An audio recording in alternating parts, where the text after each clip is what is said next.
Jean, chapitre 15. C'est moi qui suis le vrai cep, et mon père est le vigneron. Tout sarment qui est en moi et qui ne porte pas de fruit, il l'enlève. Et tout sarment qui porte du fruit, il le taille afin qu'il porte encore plus de fruits. Déjà vous êtes purs à cause de la parole que je vous ai annoncée. Demeurez en moi et je demeurerai en vous. Le sarment ne peut pas porter de fruit par lui-même sans rester attaché au cep. Il en va de même pour vous si vous ne demeurez pas en moi. Je suis le cep, vous êtes les sarments. Celui qui demeure en moi et en qui je demeure porte beaucoup de fruits, car sans moi vous ne pouvez rien faire. Si quelqu'un ne demeure pas en moi, il est jeté dehors comme le sarment et il sèche. Puis on ramasse les sarments, on les jette au feu et ils brûlent. Si vous demeurez en moi et que mes paroles demeurent en vous, vous demanderez ce que vous voudrez et cela vous sera accordé.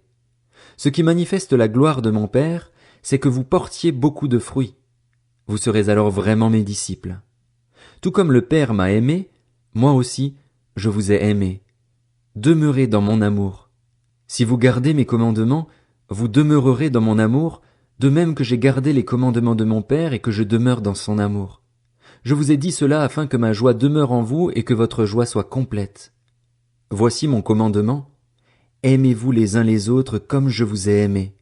Il n'y a pas de plus grand amour que de donner votre vie pour vos amis. Vous êtes mes amis si vous faites ce que je vous commande. Je ne vous appelle plus serviteur parce que le serviteur ne sait pas ce que fait son Seigneur, mais je vous ai appelé ami parce que je vous ai fait connaître tout ce que j'ai appris de mon Père. Ce n'est pas vous qui m'avez choisi, mais c'est moi qui vous ai choisi, et je vous ai établi afin que vous alliez, que vous portiez du fruit et que votre fruit demeure. Alors, ce que vous demanderez au Père en mon nom, il vous le donnera. Ce que je vous commande, c'est de vous aimer les uns les autres. Si le monde vous déteste, sachez qu'il m'a détesté avant vous. Si vous étiez du monde, le monde vous aimerait car vous seriez à lui.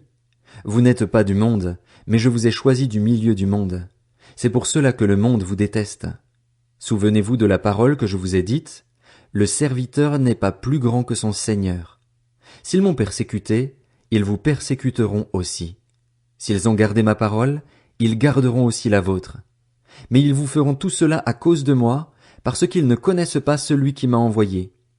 Si je n'étais pas venu et ne leur avais pas parlé, ils ne seraient pas coupables, mais maintenant ils n'ont aucune excuse pour leur péché.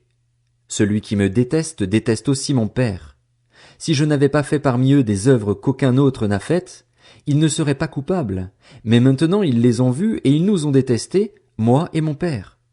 C'est ainsi que s'accomplit la parole écrite dans leur loi, ils m'ont détesté sans raison.